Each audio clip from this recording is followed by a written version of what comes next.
ಆಚಿ ಮಸಾಲ. ಎಂತ ಅಡಿಗೆಯ ರುಚಿಯಾಗೋ ರಹಸ್ಯವು 20 ರೂಪಾಯಿ. ಯಾವ ಭಿಕ್ಷೆ? ನೋ, ಯಾವ ಭಿಕ್ಷೆ? ಯಾವ ಭಿಕ್ಷೆ ರೀ?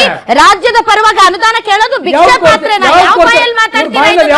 ಯಾವ ಬಾಯಲ್ಲಿ ಮಾತಾಡ್ತೀರಾ? ನೀವೇ ಭಿಕ್ಷೆ ಹಾಕೋರ? ನಮ್ಮ ತೆರಿಗೆ ದುಡ್ಡಲ್ಲಿ ಎಂಜಾಯ್ ಮಾಡ್ತೀರಾ? ನಮ್ಮ ತೆರಿಗೆ ದುಡ್ಡಲ್ಲಿ ಎಂಜಾಯ್ ಮಾಡ್ತೀರಾ? ದಯವಿಟ್ಟು ಭಿಕ್ಷೆ ಪದ ಬಳಸಬೇಡಿ. ದಯವಿಟ್ಟು ಮಾತು ತಗೊಳ್ಳಿ. ಬಗ್ಗೆ ತುಂಬಾ ಗೌರವ ಇದೆ. ಭಿಕ್ಷೆ ಪಾತ್ರೆ ಅನ್ಬೇಡಿ. ಕರ್ನಾಟಕದ ಜನ ಭಿಕ್ಷುಕರಲ್ಲ. ಅತ್ಯಂತ ಹೆಚ್ಚು ತೆರಿಗೆ ಕೊಡುವಂತ ಎರಡನೇ ಸ್ಥಾನದಲ್ಲಿ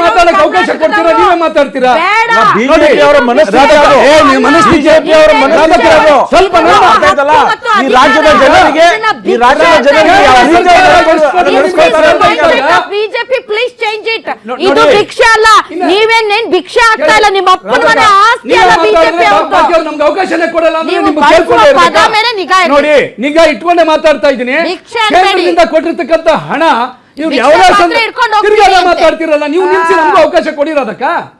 ಇವ್ರು ಯಾವುದೇ ಸಂದರ್ಭದಲ್ಲೂ ಯಾವುದೇ ಹಣ ಬಂದಿಲ್ಲ ಬಂದಿಲ್ಲ ಬಂದಿಲ್ಲ ನಾನು ಅಂಕಿಅಂಶ ಸಮೇತ ಅದಕ್ಕಿಂತ ಜಾಸ್ತಿ ಕೊಟ್ಟಿರ್ತಕ್ಕಂಥ ಉದಾಹರಣೆ ಕೊಡ್ತೀನಿ. ಮತ್ತೆ ಗೊತ್ತಿದ್ದ ಮೇಲೆ ಸುಳ್ಳು ಕಾಂಗ್ರೆಸ್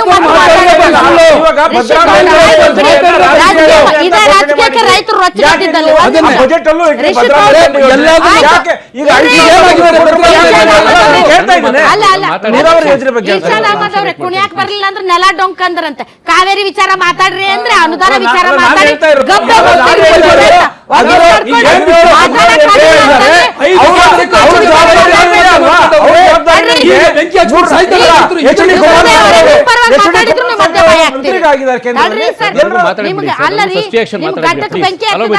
ಅದೇನೋ ಬಾವಿ ತೋಡಿದ್ರಂತ ಅಂತ ಈಗ ಮುಖ್ಯಮಂತ್ರಿಗಳು ಎಲ್ಲಾರು ಕರೆದು ಬಕ್ಕೆ ಕೊಡ್ತಿದಾರೆ. ನೋ, ಇದಕ್ಕೆ ಪೂರ್ವ ಸಿದ್ಧತೆ ಆಗಬೇಕಾಗಿತ್ತು. ನಮ್ಗೆ ಈ ತರದ ಬರಗಾಲ ಇದೆ, 20% ಅಷ್ಟೇ ಮಳೆ ಆಗಿದೆ, ಇನ್ನು ಮಳೆ ಮೋಡಗಳು ಇಲ್ಲ ಅನ್ನೋದನ್ನ ಮೊದಲೇ ಮನವರಿಕೆ ಮಾಡ್ಕೊಡ್ಬೇಕಾಗಿತ್ತು. ಆ ರೀತಿ ಅಂತ ಪರಿಸ್ಥಿತಿ ವಾತಾವರಣ ನಿರ್ಮಾಣ ಮಾಡ್ಬೇಕಾಗಿತ್ತು. ಮಾಡ್ಲಾರ್ದು ನಿಮ್ ತಪ್ಪೈತಿ. ದಯವಿಟ್ಟು ಬಿಜೆಪಿ ಅವ್ರ ಬೆನ್ ಕೆರಿಬೇಡಿ ಪಕ್ಕದಲ್ಲಿ ಕುತ್ಕೊಂಡು. ಎಸ್ ರಿಷಿಕ್ ಗೌಡ್ರೆ, ನಿಮ್ದೇನು ಬದ್ಧತೆ ಹೇಳ್ರಿ. ಪ್ರಾದೇಶಿಕ ನೆಲ ಜಲ ಭಾಷೆ ಅಂತ ಬಂದಾಗ ನಾವು ಪ್ರಾದೇಶಿಕವಾಗಿ ಕರ್ನಾಟಕ ರಾಜ್ಯದ ರೈತರ ಹಿತ ನೋಡೋದ್ರಲ್ಲಿ ನಂಬರ್ 1 ಅಲ್ಲಿ ಇರ್ತೀವಿ ನಾವು. ಆಮೇಲೆ ಈಗ ಕುಡಿಯೋ ನೀರಿಗೆ ಅಂತ ಏನು ನಾವು ಓಡಾಡ್ತಾ ಇದ್ದೀವಿ, ಕಾವೇರಿ ವಾಟರ್ ಡಿಸ್ಪ್ಯೂಟ್ ಇಟ್ಕೊಂಡಿದ್ರಲ್ಲಿ ಇದರಲ್ಲಿ ನಮ್ಮ ಸಂಪೂರ್ಣ ಬೆಂಬಲ ಇದೆ. ಇನ್ನು ಎರಡನೇದು ಆಗಸ್ಟ್ 13ನೇ ತಾರೀಕು ಏನದು ವಿಜಯ್ ಅವರು ಕರ್ನಾಟಕಕ್ಕೆ ಕರೆಸ್ತಾ ಇದೀವಿ ಅಂತ ಹೇಳ್ತಾ ಇದ್ದಾರೆ. CWRC ಅವರು 15 ದಿವಸದಲ್ಲಿ 3,500 ಕ್ಯೂಸೆಕ್ಸ್ನ ನೀರು ಬಿಡಿ ಅಂತ ಹೇಳ್ತಾ ಇದ್ದಾರೆ. ಇವ್ರು ನೀರು ಬಿಟ್ಟ ಮೇಲೆ ಅವ್ರನ್ನ ಕರೆಸ್ಬಿಟ್ಟು ಏನು ಮಾತುಕತೆ ಮಾತಾಡ್ತಾರೆ? ಇವ್ರಿಗೆ ಅಷ್ಟೊಂದು ದಮ್ಮು ತಾಕತ್ ಇರೋಂಗಿದ್ರೆ ನೀರು ನಿಲ್ಸ್ಬಿಡಿ, ಬಿಡಲ್ಲ ಅಂತ ಅಂದ್ಬಿಟ್ಟು ಫಸ್ಟ್ ಕೇಳಿಸ್ಕೊಳ್ಳಿ ಸರ್. ನೀವು ಒಂದು ನಿಮಿಷ ಕೇಳಿಸ್ಕೊಳ್ಳಿ. CM ಅವ್ರು, ತಮಿಳ್ನಾಡು CM ಅವ್ರು ಬರಲಿ, ಮಾತುಕತೆ ಮಾಡಲಿ, ಏನು ಇತ್ಯರ್ಥ ಆಗ್ತದೆ, ಆಮೇಲೆ ನೀರು ಬಿಟ್ಕೊಳ್ಳೋಣ. ಅಲ್ಲಿವರೆಗೂ ನೀರು ಬಿಡೋದು ಬೇಡ. ನಾನು ತಮ್ಮ ಮಾಧ್ಯಮದ ಮುಖಾಂತರ ಹೇಳ್ಕೊಳ್ಳುವಂಥದ್ದು. ಇಲ್ಲವಾ ನಿಮ್ಗೆ ಅಷ್ಟೊಂದು ಅರ್ಜೆನ್ಸಿ ಇದೆ ಅಂತ ಹೇಳಿದ್ರೆ, ನಿಮ್ಮ ಮಿತ್ರ ಪಕ್ಷ ನಿಮ್ಮ ಸ್ನೇಹಿತರನ್ನ ಮಾತಾಡಿಸ್ಬೇಕು ಅಂತ ಹೇಳಿದ್ರೆ ಆಗಸ್ಟ್ 13ವರೆಗೂ ಕಾಯ್ಬೇಡಿ. ನೀವು ನಾಳೆ ನಾಡದ್ದೇ ಕರೆಸ್ಬಿಡಿ. ಯಾಕೆಂದರೆ ನಿಮಗೆ CWRC ಹೇಳಿರುವಂಥದ್ದು 29 ಇವತ್ತರಿಂದ 15 ದಿವಸಗಳ ಕಾಲ. ಇದು ಕ್ಯಾಲ್ಕುಲೇಷನ್ಸ್ ನೋಡಿ ಹಿಂಗಿದೆ. 15 ದಿವಸ ಆದಮೇಲೆ ಆಗಸ್ಟ್ 13 ಅವತ್ತೇ ಕರೆಸುವಂಥದ್ದು. ನೀರು ಬಿಟ್ಟಾದ್ಮೇಲೆ ಏನು ಇವ್ರು ಮಾತುಕತೆ ಮಾತಾಡ್ಕೊಳ್ಳುವಂಥದ್ದು ನೀರು ಕಳಿಸಾದ್ಮೇಲೆ. ಸೊ ನಾವು ತಮ್ಮ ಮಾಧ್ಯಮದ ಮುಖಾಂತರ ಇವ್ರಿಗೆ ಹೇಳ್ತಾ ಇರುವಂಥದ್ದು, ಫಸ್ಟು ಕರೆಸಿ CMನ. ಯಾಕೆಂದ್ರೆ ಅವ್ರು ಮಾತುಕತೆಗೆ ಒಪ್ಕೊಂಡಿದ್ದಾರೆ ತಾನೆ. ಮಾತುಕತೆ ಮುಗಿಸಿ ಅಲ್ಲಿ ಏನು ಇತ್ಯರ್ಥ ಆಗುತ್ತೋ ಆಮೇಲೆ ನೀವು ನೀರು ಬಿಟ್ಕೊಳ್ಳಿ. ಅಲ್ಲಿವರೆಗೂ ನೀರು ಬಿಡಬೇಡಿ ಒಂದು. ಎರಡನೇದು ತುಂಬ ರೆಸ್ಪೆಕ್ಟ್ಫುಲ್ ಆಗಿ ಹೇಳ್ತಾ ಇದ್ರಿ. CWRC ಅವ್ರು ಏನು ಸ್ಟೇಟ್ಮೆಂಟ್ ಕೊಟ್ಟಿದ್ದಾರೆ ನಾವು ಅದಕ್ಕೆ ತಲೆ ಬಾಗ್ತೀವಿ. But it doesn't mean that ಮಾನವೀಯತೆಗಿಂತ ಜಾಸ್ತಿ ನಿಮಗೆ ಯಾವುದು ಬರಕ್ಕೆ ಹೋಗಲ್ಲ. ಈಗ ನಮಗೆ ಅಲ್ಲಿ ಕುಡಿಯೋಕ್ಕೆ ನೀರಿಲ್ಲ. ತಾವೇ ಹೇಳಿದಾಗೆ 3,500 ಕ್ಯೂಸೆಕ್ಸ್ ಅಲ್ಲಿ ಹೋಗಬೇಕು ಅಂತ ಹೇಳಿದ್ರೆ 4,000 ಕ್ಯೂಸೆಕ್ಸ್ ಅಷ್ಟು ಆಚೆ ಹೋಗ್ಬೋದು.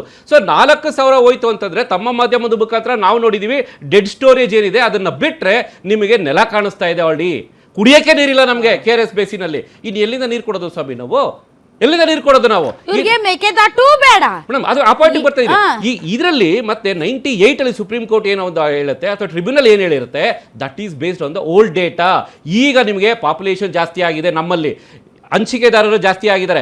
ಆಮೇಲೆ ಅವರಲ್ಲಿ ಅಂಡರ್ ಗ್ರೌಂಡ್ ವಾಟರ್ ಬೇರೆ ಇದೆ. ಆಮೇಲೆ ಅವ್ರು ಕೇಳ್ತಾ ಇರುವಂಥದ್ದು 2 ಬೆಳೆ ಅಥವಾ 3 ಬೆಳೆ ಬೆಳೆಯೋದಕ್ಕೆ, ನಾವು ಕೇಳ್ತಾ ಇರುವಂಥದ್ದು ಕುಡಿಯೋ ನೀರಿಗೆ. ಸೊ ಇದನ್ನೆಲ್ಲ ನಾವು ಮನವರ್ತನೆ ಮಾಡಿಸ್ಬೇಕಾಗುತ್ತೆ. ಇದೆಲ್ಲದಕ್ಕೂ ನಮಗೆ ಟೈಮ್ ಬೇಕಾಗಿರೋದ್ರಿಂದ ಬಹಳ ವರ್ಷಗಳಿಂದ ಈ ವಿಚಾರದಲ್ಲಿ ಮಾತಾಡ್ತಾನೆ ಸರ್. 20 ವರ್ಷದಲ್ಲಿ ಅದೆಷ್ಟು ಬಾರಿ ಡಿಸ್ಕಷನ್ ಮಾಡಿದಿನೋ ಗೊತ್ತಿಲ್ಲ. ಇದು ಪ್ರತಿ ಸರಿನೂ ದಿಸ್ ಈಸ್ ದಿ ಟಾಪಿಕ್, ಇದೇ ಮಾತಾಡ್ತೀವಿ.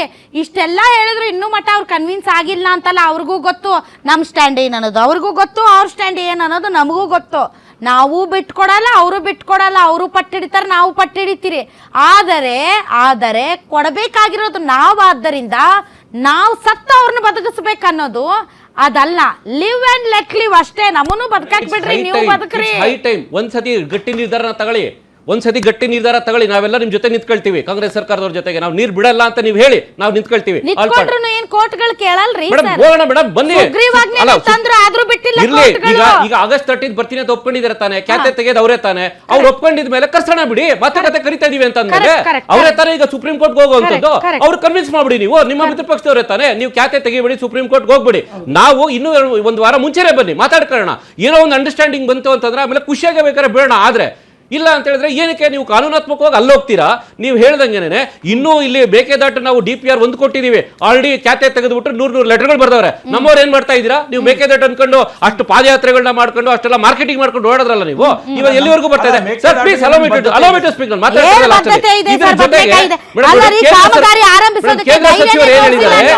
ರಿವೈಸ್ಡ್ DPR ಕೊಡಿ, ರಿವೈಸ್ಡ್ DPR ಕೊಡಿ, ನಾವು ನಿಮಗೆ ಸಪೋರ್ಟ್ ಮಾಡ್ತೀವಿ ಅಂತ ಹೇಳಿದ್ದಾರೆ. Sir please. ಆಮೇಲೆ ಎರಡನೇದು ಸುಪ್ರೀಂ ಕೋರ್ಟ್ ಏನ್ ಹೇಳಿದೆ? ಲೋವರ್ ಟೆರೈನ್ ರೀಜನ್ ಅವರು ಅವರ ಪರ್ಮಿಷನ್ ಕೇಳುವಂತ ನೆಸಿಟಿ ಇಲ್ಲ ಅಂತ ಹೇಳ್ತಾರೆ ಮೇಕೆದಾಟಿಗೆ. ಸೊ ಅಂದಮೇಲೆ ನೀವು ಸ್ಟಾರ್ಟ್ ಮಾಡಿ. Correct sir. ಮೇಕೆದಾಟು ಅಣೆಕಟ್ಟು ನಿರ್ಮಾಣಕ್ಕೆ ತಮಿಳುನಾಡಿನ ಒಪ್ಪಿಗೆ ಅಗತ್ಯವಿಲ್ಲ ಅಂತ ಜಲಶಕ್ತಿ ಸಚಿವಾಲಯ ಸ್ಪಷ್ಟಪಡಿಸಿದೆ. ಸುಪ್ರೀಂ ಕೋರ್ಟ್ ನಲ್ಲೂ ಇದಕ್ಕೆ ಯಾವುದೇ ತಡೆಯಾಜ್ಞೆ ಇಲ್ಲ. ಹೀಗಿರುವಾಗ ಅಧಿಕಾರಕ್ಕೆ ಬಂದ ಮೇಲೆ ಮೊದಲು ನಾವು ಮೇಕೆದಾಟು ತಂದೆ ತರ್ತೀವಿ ಅಂತ ಹೇಳಿದಂತ ಕಾಂಗ್ರೆಸ್ ಇಲ್ಲಿಯವರೆಗೆ ಇದನ್ನ ಆರಂಭಿಸೋದಕ್ಕೆ ಧೈರ್ಯ ಯಾಕೆ ತೋರಿಸ್ತಾ ರಿವೈಸ್ಡ್ DPR ಕೊಡಿ, ಕೇಂದ್ರ ಸರ್ಕಾರದಿಂದ ಇಮಿಡಿಯೇಟ್ ಆಗಿ ಅಪ್ರೂವಲ್ಸ್ ಕೊಡ್ತೀವಿ ಅಂತ ಅಂದ್ಬಿಟ್ಟು ಕೇಂದ್ರ ಸರ್ಕಾರದಿಂದ ಹೇಳಿದ್ದಾರೆ. ಕೊಡಿ ನೀವು ಸ್ಟೇಟ್ಮೆಂಟ್ ಮಾಡಿ. ಇವಾಗ ಬಿಡ್ರಿ, ಬನ್ರಿ ಕರ್ನಾಟಕ, ಡೆಲ್ಲಿಯಲ್ಲಿ ಕರ್ನಾಟಕಕ್ಕೆ ಬನ್ರಿ,